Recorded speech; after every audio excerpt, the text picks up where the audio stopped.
This is Mission Control Houston. Welcome and thank you for joining us for today's edition of ISS Update this Friday, April 20th. And now for this week, a look back at this week aboard the International Space Station.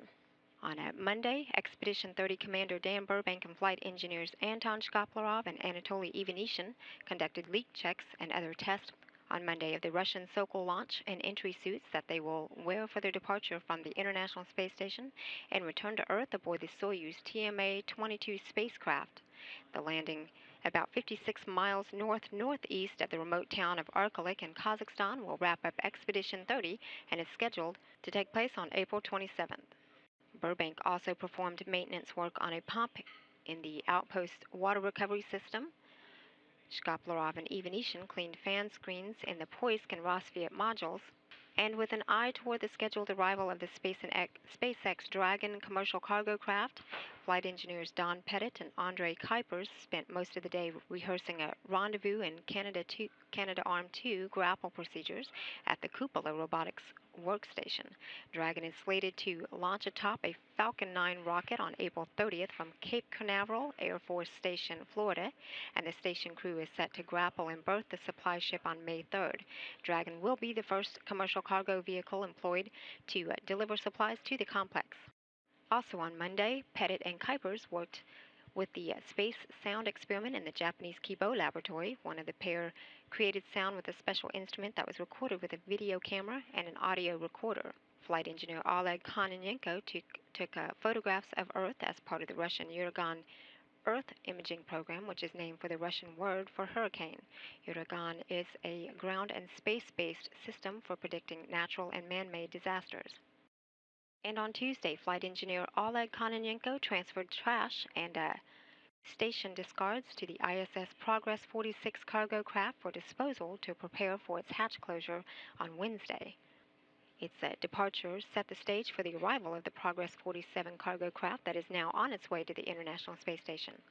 Kononenko and flight engineer Anatoly Ivanishin had worked on the installation of a docking mechanism in the Pirs docking compartment to prepare for Sunday's arrival of Progress 47.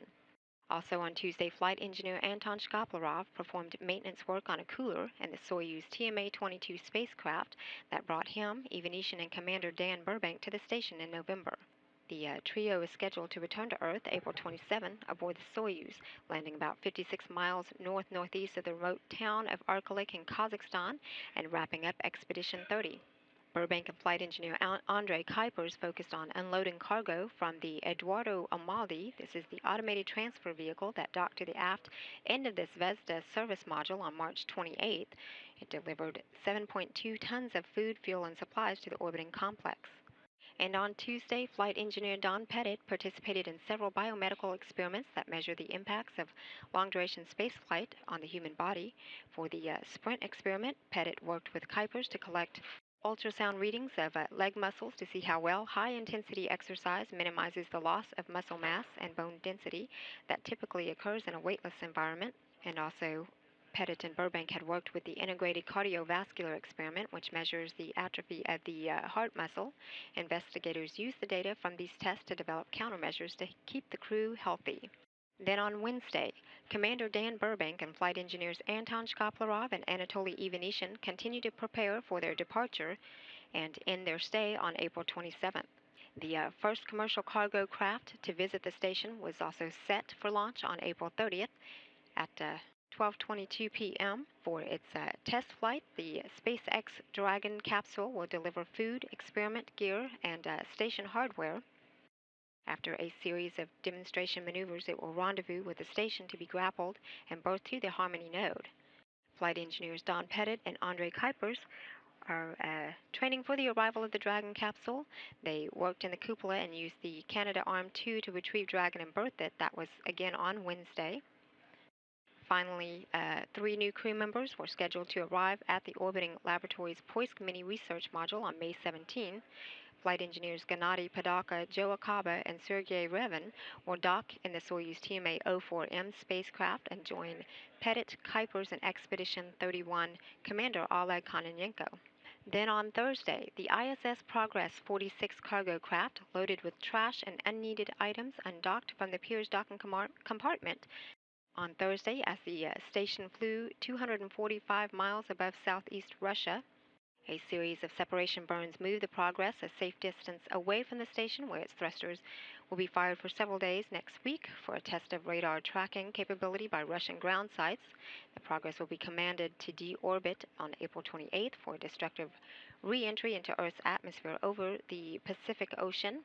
Also on Thursday, flight engineer Anatoly Ivanishin photographed the departing cargo craft through a window in the Zvezda service module to verify that no seals were missing or damaged on the docking interface of the Progress. To prepare then for the arrival of Progress 47, flight engineers Anton Shkaplerov and Oleg Kononenko spent a few hours on Thursday practicing with the Toru, the Russian telerobotically operated rendezvous system. The Progress is designed to dock automatically via the Kur's automated rendezvous system, but crews can use the Toru to take over the process if difficulties arise. Meanwhile, on Thursday, flight engineer Andrei Kuipers focused his attention on the CARD experiment, providing blood and urine samples for later analysis back on Earth, as well as doing a few rebreathing exercises throughout the day. CARD investigates the mechanisms of heart disease and looks at changes in blood pressure during the long-duration spaceflight. Then today, on Friday, it was a successful launch of the Progress 47 cargo craft from Baikonur Cosmodrome in Kazakhstan. The new Progress 47, carrying food, supplies, oxygen, and fuel, now on its way to the International Space Station, lifted off on time at 7:50 a.m. this morning. The Progress 47 cargo craft is set to dock to the station this Sunday at 9:40 a.m. Central Time. We'll bring live coverage here on NASA television at 9 a.m. Central Time, 10 a.m. Eastern Time. Again, that cargo craft is set to dock to the International Space Station at 9:40 a.m. Central Time. Also on Friday, aboard the International Space Station, Commander Dan Burbank and flight engineers Anton Shkaplerov and Anatoly Ivanishin prepared for their return to Earth.